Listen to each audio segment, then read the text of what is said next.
तो PCS Prabodh group पर आज मार्गदर्शन करने के लिए हमारे साथ हैं रवि राज जी। और इनका चयन 66 बीपीएससी में आरओ रेवेन्यू ऑफिसर के पद पर हुआ है और इनकी रैंक है 158। इनका ऑप्शनल विषय फिजिक्स है। और अब मैं आग्रह करूंगी रवि राज जी से, he kindly agreed to join us for your guidance, so please welcome him. And then now the stage is open for Ravi Raj ji, so please पहले आप थोड़ा अपना इंट्रोडक्शन बताइए, कैसा कैसा आपका ये जर्नी रहा, कहाँ से आपने शुरुआत की रवि जी।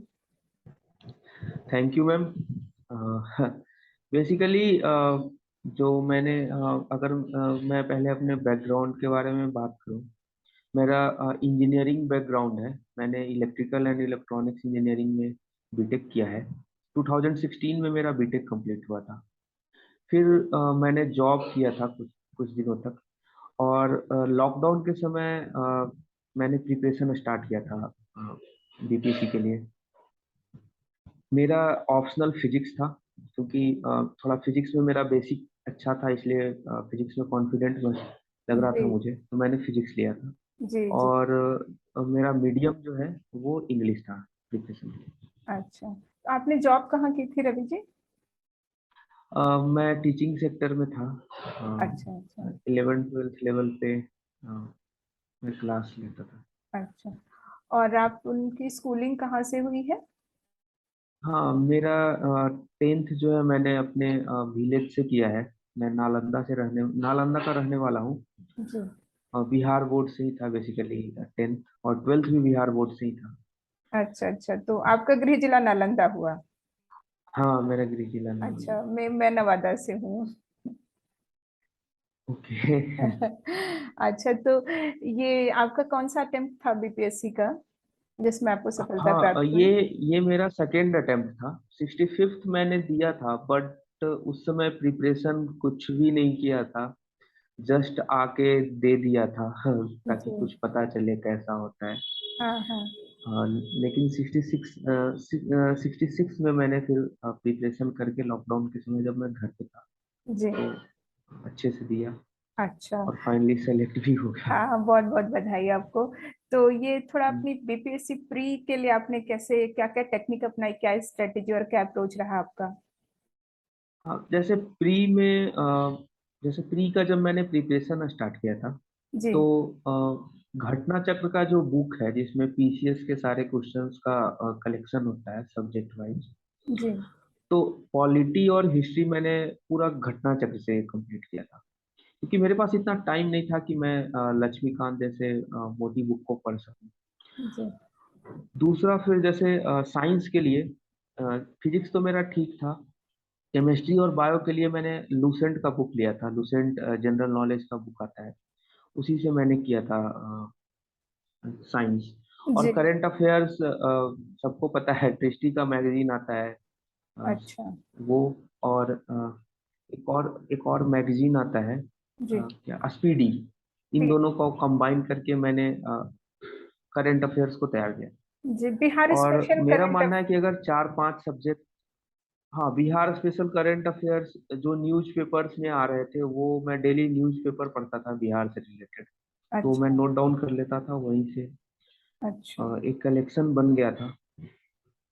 और जैसे इकोनॉमी है, इकोनॉमी में तो बेसिकली वो करंट अफेयर्स ही पूछते हैं। जी इकोनॉमिक सर्वे या फिर बजट, ये मैंने अच्छे से तैयार किया था। जी और ज्योग्राफी, जैसे बिहार स्पेसिफिक के लिए मैंने क्राउन पब्लिकेशन का जो बुक है, जी येलो कलर वाला जो बुक है, जी।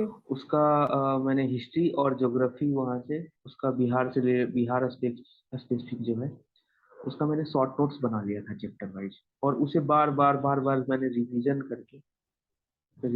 बार बार किया था, ताकि एग्जाम में फिर मुझे कोई प्रॉब्लम नहीं हुआ। उतना ही मैं हाँ उतना मतलब सफिशियंट लगा मुझे। जी। तो रवि जी की स्ट्रेटेजी ये रही कि इन्होंने बार बार एक ही सोर्स से रिवाइज किया और अपने खुद के नोट्स बनाए और उसी पे रिलाई किया। अच्छा रवि जी, आगे चलते जी। हुए मेंस के लिए आपने ऐसा क्या किया कि आपका सिलेक्शन बिल्कुल अंतिम पद तक, यहाँ तक आप पहुंच पाए? मेंस के लिए क्या स्ट्रेटेजी रही आपकी? हाँ, जैसे मेंस देखिए, थ्रू आउट द प्रिपरेशन अगर मैं ओवरऑल बोलूँ तो नोट्स मेकिंग मेरा मेन स्ट्रेटजी था। खुद का नोट्स बनाना, कोई भी जी सब्जेक्ट हो। जी जैसे मेंस में भी जैसे हिस्ट्री है, जी तो हिस्ट्री के लिए मैंने आस्था का आस्था का जो प्रिंटेड नोट्स आता है जी मार्केट में, जी। वो मैंने लाया था। हाँ और बिहार समग्र एक बुक आता है केवीसी नैनो का, जी मेंस के लिए। जी। वो और एक सीरीजन का मटेरियल आता है, सीरीजन का बुक आता है 40-50 पेज का। इन अच्छा। तीनों को क्लब करके और साथ में प्रीवियस ईयर क्वेश्चन, जी। इन तीनों को क्लब करके अपना हर एक चैप्टर पे या हम्म। टॉपिक पे नोट्स बना लिया था मैंने हिस्ट्री जी का। जी और हिस्ट्री में जैसे पाला आर्ट्स हो गया, मौर्य आर्ट्स हो गया, या फिर पटना कलम हो गया, इन सब के जो फिक्स टॉपिक है, जी इन सब का मैंने क्लियर नोट्स बना लिया। इसको मेमोराइज किया था, इस पे आंसर राइटिंग प्रैक्टिस किया अलग अलग ढंग से। जी और फिर सेम टू सेम जैसे मैंने प्रिपरेशन किया था वही क्वेश्चन आते हैं एग्जाम में, और जी वही प्रोड्यूस करना होता है। जी। अच्छा और जैसे एक करंट। जी। तो दो चीजें और जानना चाहेंगे। तो आपकी पूरी ये जर्नी सेल्फ स्टडी ही आपने करी ना? हाँ हाँ जी, मैंने सेल्फ स्टडी किया अच्छा। पूरा का पूरा सेल्फ। और मेंस में जो आंसर राइटिंग है वो कैसे आपने गाइडेंस लिया? जैसे कोई टेस्ट सीरीज ज्वाइन किया, कैसे आपने अपने आप को इम्प्रूव किया मेंस आंसर राइटिंग में? हाँ मैम, जैसे जैसे जनवरी 2021 में मैंने मेंस का प्रिपरेशन स्टार्ट किया था। अच्छा। दिसंबर में प्री हुआ था। जी तो स्टार्टिंग में तो बहुत डर लग रहा था कैसे होगा। जी जी बट जैसे प्रीवियस ईयर क्वेश्चन, आप क्वेश्चन बैंक आप उठाइए पहले सबसे जी पहले। और उसमें जैसे आप कोई भी एक टॉपिक तैयार कर लो, जैसे आपने पॉलिटी मान लो पूरा पढ़ लिया, जी। आप पॉलिटी पूरा पढ़ लिए, उसके प्रीवियस ईयर क्वेश्चंस उठाइए। हाँ ठीक है, कोई भी क्वेश्चंस आप उठा के जैसे और उसे लिखना स्टार्ट करिए। जैसे बेसिकली आपको सबसे पहले बेसिक चीज सीखना होता है कि इसमें इंट्रो लिखना है, फिर मेन कॉन्टेक्स्ट लिखना है, फिर लास्ट में समरी लिखना होता है। जी तो आप वहां से स्टार्ट करिए कि मैं 400 वर्ड में या 4 पेज में पूरा का पूरा जो इससे रिलेटेड इंफॉर्मेशन है सारा का सारा वहां पे प्रोड्यूस करूँ।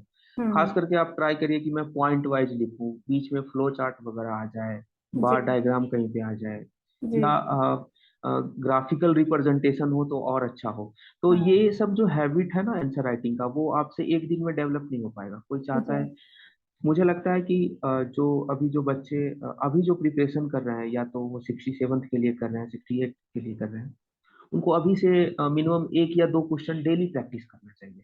जी बेसिकली ये एक आर्ट है, वो धीरे धीरे धीरे धीरे आपके अंदर डेवलप होता जी। है। ऐसा नहीं कि एकाएक आ जाएगा। और हाँ प्री का प्रिपरेशन और मेंस का प्रिपरेशन बिल्कुल डिफरेंट है। जी। मेंस में सिलेबस फिक्स है, हाँ उसी में आपको प्रैक्टिस करना होता है। लेकिन जी। प्री का तो कुछ सिलेबस का कोई मतलब कि बोल सकते हैं ना, डेफिनेट बाउंड्री और नहीं है। नहीं है जी, बाउंड्री नहीं है। हाँ। हाँ तो रवि जी के अप्रोच से ये बात बिल्कुल साफ है कि सबसे पहले अगर आपको मेंस क्वालिफाई करना है तो अपने खुद के नोट्स बनाइए, और मेंस आंसर राइटिंग की प्रैक्टिस आप पहले दिन से ही कर दीजिए। आप 4 लाइन लिखिए, 10 लाइन लिखिए, उससे कोई अंतर नहीं पड़ता है, लेकिन आप लिखिए, शुरू करिए लिखना। अच्छा, आगे हम्म। बढ़ते हैं रवि जी। फिर इसके बाद इंटरव्यू के लिए आपने कैसे कुछ अलग किया? जैसे इंटरव्यू में बेसिकली इंटरव्यू ना, बीपीएससी का जो इंटरव्यू होता है ना, वो एक डेफिनेट मतलब होता है ना, डेफिनेट होता है कि जैसे इसमें जैसे आपके हॉबी से वो क्वेश्चन फिक्स पूछेंगे ही पूछेंगे। जी आपके हॉबी से हो गया, या फिर आपका जो ग्रेजुएशन और अभी के टाइम पे जो गैप है, गैप ईयर में आपने क्या किया, इस पे वो क्वेश्चन पूछते हैं। जी साथ ही साथ आपके पोस्ट प्रेफरेंस से क्वेश्चन पूछते हैं। जैसे मेरा डीवाईएसपी पोस्ट प्रेफरेंस था, तो उन्होंने पूछा था कि वुमेन से रिलेटेड आईपीसी में क्या क्या प्रोविजन है, ये बताओ। जी तो ये सब चीज आपको तैयार करना चाहिए। और खास करके जैसे ऑप्शनल सब्जेक्ट जो है आपका, ऑप्शनल सब्जेक्ट से अगर करंट में कोई ऐसा कुछ हुआ है या नेशनल इम्पोर्टेंस है करंट अफेयर से रिलेटेड आपके ऑप्शनल में, तब वो पूछते हैं यहाँ। जी जैसे मेरे से फिजिक्स में पूछा था, गॉड पार्टिकल के बारे में उन्होंने पूछा था, जी क्योंकि रिसेंटली वो न्यूज में था। और हमेशा इंटरव्यू में आप चाहे कितना भी वहां पे आपको सॉरी बोलना पड़ जाए, नो प्रॉब्लम, आप अपने आप को कॉन्फिडेंट रहो। क्योंकि जी इंटरव्यू आपका पर्सनालिटी जजमेंट के लिए, आपके नॉलेज जजमेंट के लिए नहीं है। आपके आपसे वो ऐसे बाउंसर वाले क्वेश्चन पूछेंगे ताकि आपका कॉन्फिडेंस वो देख सके। जी हमेशा अपना कॉन्फिडेंस वहाँ पे मेंटेन रखिए, जी पॉजिटिव अप्रोच के साथ जाइए, क्लियर होता है कोई प्रॉब्लम नहीं होगा। जी जी कॉन्फिडेंस मेंटेन रखना, आपको वो चाहेंगे, आपको डीमोटिवेट करते हैं वो ऐसे ऐसे क्वेश्चन पूछ करके, बट हमें ये ध्यान रखना है कि उनके हर एक सवाल का हम जवाब नहीं दे सकते हैं। जी समझ रहे हैं ना, हर क्वेश्चन वो पूछें ऐसा जरूरी नहीं है कि मुझे वो पता हो। जी। और इंटरव्यू तो, अपने आप को कॉन्फिडेंट रहना। हाँ, जी बिल्कुल, इंटरव्यू तो ऐसा है कि जैसे मेरा बिल्कुल अनएक्सपेक्टेड हुआ, मुझे अंदाजा भी नहीं था कि वो जो जो भी मैं पढ़ करके तैयार करके गई थी, बिल्कुल अनएक्सपेक्टेड लाइन पे मेरा इंटरव्यू गया।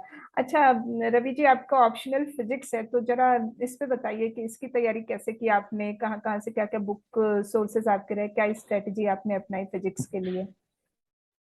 फिजिक्स के लिए मैंने जैसे मैंने सबसे पहले आपको ना सिलेबस अपने पास जी रखिए। फिजिक्स का जब भी प्रिपरेशन कर रहे हैं, सिलेबस आपके पास होना चाहिए, और उसमें जो भी मेंशन किया हुआ टॉपिक है, जी कोई भी, जैसे मैकेनिक्स में हो या इलेक्ट्रोमैग्नेटिज्म में हो, हर एक मेंशन हुआ किया हुआ टॉपिक पे आप नोट्स बना लीजिए सबसे पहले। जी आप नोट्स बना लीजिए पूरे, कोई स्टैंडर्ड बुक से, जैसे मैंने अलग अलग स्टैंडर्ड बुक फॉलो किया था। जी जैसे मैकेनिक्स में डीएस माथुर का फॉलो किया था, ऑप्टिक्स में ब्रिजलाल सुब्रमण्यम का फॉलो किया था, जी और इलेक्ट्रोमैग्नेटिज्म के लिए मैंने सत्य प्रकाश को फॉलो किया था। तो वहां से आप नोट्स बना लीजिए। हार्डली 200 250 पेज 300 पेज का नोट्स बन जाएगा आपका पूरा। जी जी फिर आपको क्या करना है, प्रीवियस ईयर क्वेश्चन उठाने हैं और उसको थ्रोली लगा के प्रैक्टिस करना है। जी मतलब नोट्स और प्रीवियस ईयर क्वेश्चन, पहले नोट्स बना लीजिए पूरा का पूरा, और जी फिर प्रीवियस ईयर क्वेश्चन को डेली प्रैक्टिस करते रहे। जी और मतलब जैसे मैंने फॉलो किया था कि लास्ट का जो 20 दिन था उसमें मैं अपने फ्रेंड के साथ प्रैक्टिस करता था। हाँ अमरिंदर एक मेरा फ्रेंड था, तो हम जी दोनों जी मिल के हाँ हाँ। एक साथ बहुत प्रैक्टिस करते थे प्रीवियस ईयर क्वेश्चन को। अच्छा अच्छा। तो और वो प्रैक्टिस का बहुत फायदा आया एग्जाम में। जी, क्योंकि एग्जाम में टाइम इतना कम होता है कि आप सोच करके तो बिल्कुल हाँ नहीं लिख सकते हैं। हाँ, सबसे बड़ा चैलेंज यही होता है फिजिक्स जी ऑप्शनल का, कि आपका पेपर कंप्लीट हो जाए। जी कंप्लीट ही नहीं होता, जी क्योंकि अभी का ट्रेंड हो गया है मैम, आपने देखा भी होगा कि एक क्वेश्चन में ए बी कई सी तीन ऑप्शंस। आते हैं। जी और हाँ, और कुछ पता नहीं होता कि सी, और सी जो 10 मार्क का है वो ज्यादा बड़ा भी हो सकता है जी ए से जो बिल्कुल बीस हाँ। बीस मार्क का जी है। ऐसा भी होता है। जी तो पेपर कंप्लीट करना सबसे बड़ा चैलेंज है जी। तो आपने फिजिक्स ऑप्शनल 100% में। पेपर कंप्लीट किया था? हाँ, मेरा 100% हो गया था, वही जी प्रैक्टिस के कारण ही हो पाया था। जी जी। तो अभी मार्कशीट आएगी तो हम लोग को थोड़ा और एनलाइटन करिएगा कि हाँ कैसे, कहाँ कहाँ क्या हाँ क्या जी जी फोकस जी जी जी एरियाज हैं। बिल्कुल। अच्छा, नए जो हाँ। कैंडिडेट्स जो तैयारी करना चाहते हैं 67 और 68 के लिए, क्या आप उनके लिए अपनी जर्नी का क्या क्रक्स और क्या मैसेज उन्हें कन्वे करना चाहते हैं? हाँ, नए कैंडिडेट्स बिल्कुल लो फील ना करें। जी सबसे पहले अपने आप को through out the preparation motivate रखना सबसे जरूरी है। ठीक है, जी उन्हें कभी भी ये नहीं लगना चाहिए कि मेरे से नहीं हो पाएगा। अगर ऐसा लगता है तो अ, आप अपने आप को मोटिवेट करो। अ, मतलब सेलेक्टेड लोगों से थोड़ा इंटरेक्शन बनाओ, वो आपको मोटिवेट करेंगे। जी और खास करके जो तैयारी करने वाले लोग हैं उनके लिए मेरा एक खास मैसेज है। जी मैंने अजीत डोभाल सर का एक इंटरव्यू सुना था, उसमें उन्होंने एक बहुत अच्छा चीज बताया था कि जी कोई भी चैलेंज जब आता है ना तो उसके 3 स्टेज होते हैं मेनली। जी या फिर उसको हम बोल सकते हैं कि उनको लोग 3 तरीके से देखते हैं। हाँ जैसे कुछ लोग कोई चैलेंज को देखते हैं और डर जाते हैं। जी ठीक है, कुछ लोग ऐसे होते हैं कि चैलेंज देखते हैं, प्लानिंग करते हैं, और जब वो चैलेंज पे वर्क कर रहे होते हैं तब वो डर जाते हैं, करते समय डरते हैं। जी लेकिन जो थर्ड कैटेगरी के लोग होते हैं, जी वो चैलेंज उनके पास आता है, पहले वो प्लानिंग करते हैं, चैलेंज के समय वो बिल्कुल फोकस होते हैं करने जी पे, और जब वो कंप्लीट हो जाता है तब उनको डर लगता है कि कितना बड़ा ये चैलेंज था। और ऐसे लोग बोलते जी हैं, बोला जाता है कि दुनिया के मोस्ट इफेक्टिव लोग हैं। हाँ तो try to be third category. हाँ कि बिल्कुल। आपको चैलेंज आया है, आपके लाइफ में चैलेंज है, तो आप प्लानिंग करो, उस प्लानिंग को मतलब एग्जीक्यूट करने के लिए फुल फोकस होके काम करो। जी आप कंप्लीट करो, फिर आपको डर लगना चाहिए कि हाँ ये बहुत बड़ा चैलेंज था। जी तो मेरा तो यही मैसेज है जी कि मोटिवेटेड रहिए, और सोर्स, ज्यादा सोर्स मत पिकअप करिए, एक सोर्स पिकअप करिए, उसे बार बार रिवीजन करिए। जी यही है मैसेज। जी। बहुत बहुत धन्यवाद रवि जी। तो रवि जी का भी मानना यही है कि आप एक ही सोर्स पे टिक करके उसी को बार बार रिवाइज करिए और अपने नोट्स पे ही आप रिलाई करिए, दूसरों के नोट्स के चक्कर में इधर उधर मार्केट में बिल्कुल मत भटकिए। और बाकी तो हम लोगों ने ये इनिशिएटिव शुरू किया है, अभी रवि जी आए हैं और हम लोग आगे भी बहुत सारे कैंडिडेट्स को लेकर के आएंगे जो कि अपनी ऑप्शनल की, मेंस की सारी स्ट्रेटेजी आपसे फॉलो करेंगे। और रवि जी फिर हमसे मिलेंगे, अपनी मेंस और फिजिक्स की जो स्ट्रेटेजी बुक लिस्ट वगैरह है और डिटेल में आपसे डिस्कस करेंगे। तो आप लोग अपनी क्वेरीज वगैरह टेलीग्राम ग्रुप पे या यहाँ पे कमेंट में पोस्ट कर सकते हैं। बहुत बहुत धन्यवाद रवि जी।